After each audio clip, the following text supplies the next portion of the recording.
Probably should have planned what I was going to say. Hey everyone, it's Matt here. Hey everyone, it's Matt here. What would you say if it was you? I don't know. That's very creative. Hi everyone, it's 6:50 p.m. on Saturday, November 17th. Yep, here in Florida. And Pig is trying to get out of the house. What's she eating? She's eating something. We're not sure what. She's really chewing at it, whatever it is, and she's getting more. And anyways, Harry sent us a video about a week ago from Massachusetts, probably recorded on a cell phone or something because the audio isn't that great, but the quality, you know, the material is there, and it's Harry, and he's at his home, the tavern. Yes, he has a tavern in his home. I know it's hard to believe that he needs beer that often. But anyways, he's at the Warfield Tavern at his home, and he gives us a little tour of just kind of how it's set up, how he's got his beer tap set up and all that. So that's what tonight's video is. What's going on? We made it through the cold spell. So some of the plants are still in the house, but we're back to the 70s during the day. So don't worry about us. It's not that cold here like it is in the rest of the country. We're okay. Back to what I was saying. Today's video is Harry showing us his bar and his beer system. So I hope you enjoy it. And stay tuned. We'll be back tomorrow with another video from Mediocre Manor. But tonight, the Warfield Tavern live with Harry. Not live, but It's not live. live enough. That was pretty bad.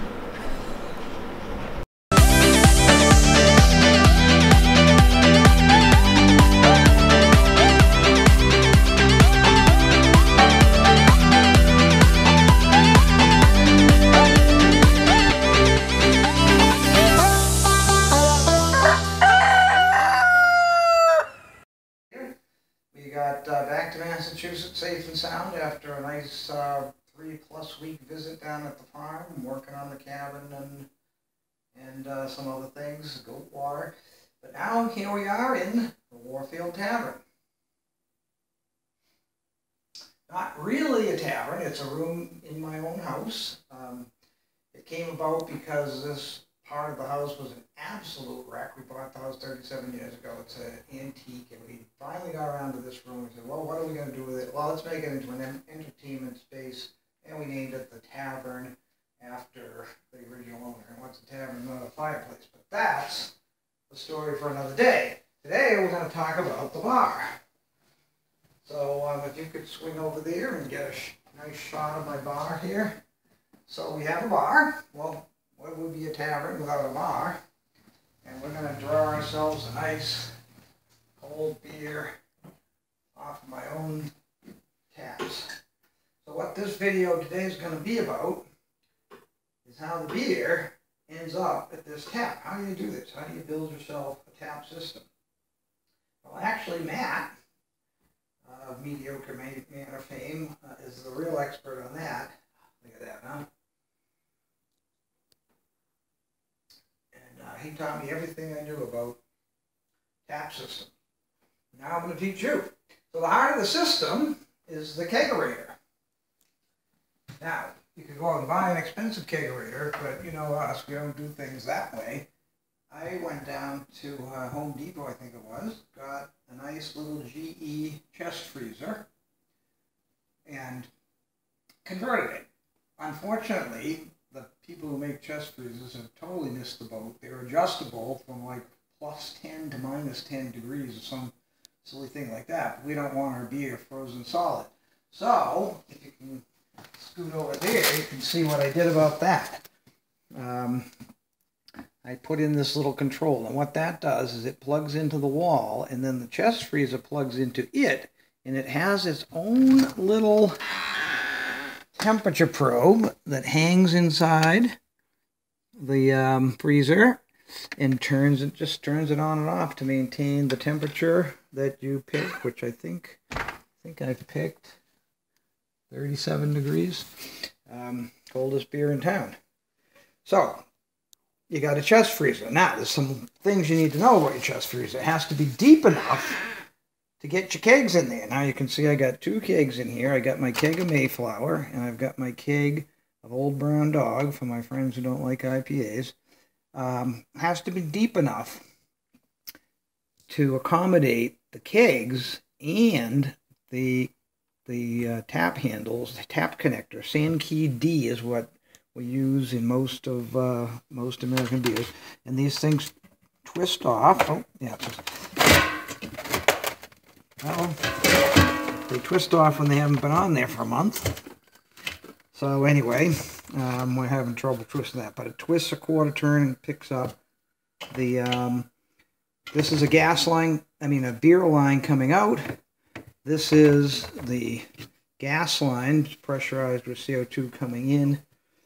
And you simply, just if you've ever gotten a keg for a party, same thing.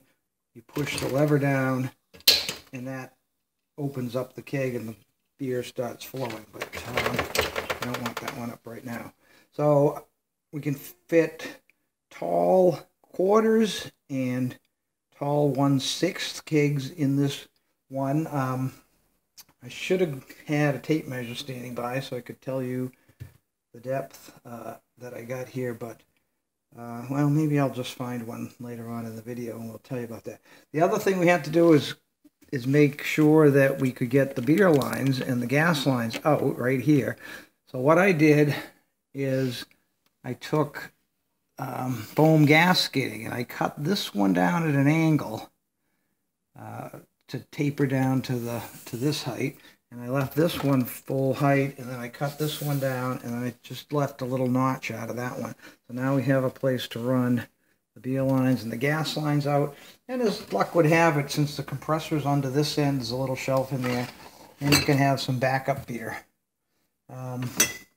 Corona must have had some girls over. Anyway, so that's the keg system, the kegerator, and that's how that works. You know, you close that, it sits down here nice and tight. And the gas is supplied by this CO2 bottle, and I've got dual regulators, one for each keg. And they have their own little shutoffs and their own little gauges, and then this one's telling me how much CO2 I have in that bottle. That little bottle lasts me a year and a half or a year and a quarter, and I drink a lot of beer. We go through a lot of kegs. So changing out the CO2 bottles. Some places fill them, some places change them out. Either way, not too expensive when they last that long.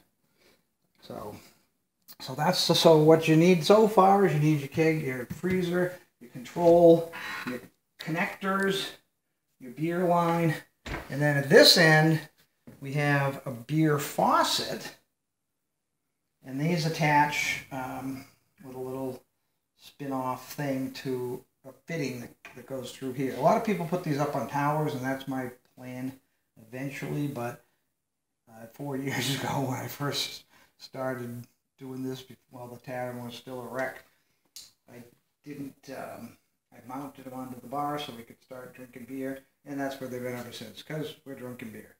So I threw a little shelf under the bar for some glasses. I've got mugs up there and wine glasses in case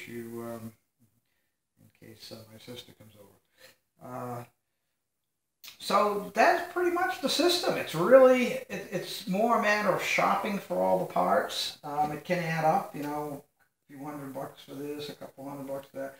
But when you're done, you have a nice draft beer system. You can drink your own draft beer, and you'll never want to go back to bottled beer again. The downside is when you drink bottled beer, you can count the bottles and you know how much you had to drink. Well, when I can just top them off like this, there's no telling. So I'm sure Matt will post information or do questions and answers about the system and what components. Like I said, he knows more about it than I do. But this is it, and maybe we'll do a video about the Warfield Tavern in the future, if anybody's interested in how it got built and why it's called the Tavern.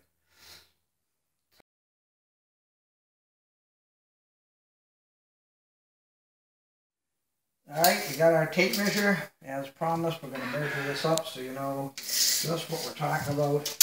So the original freezer, if you measure, it's 28.5 up to the ceiling surface.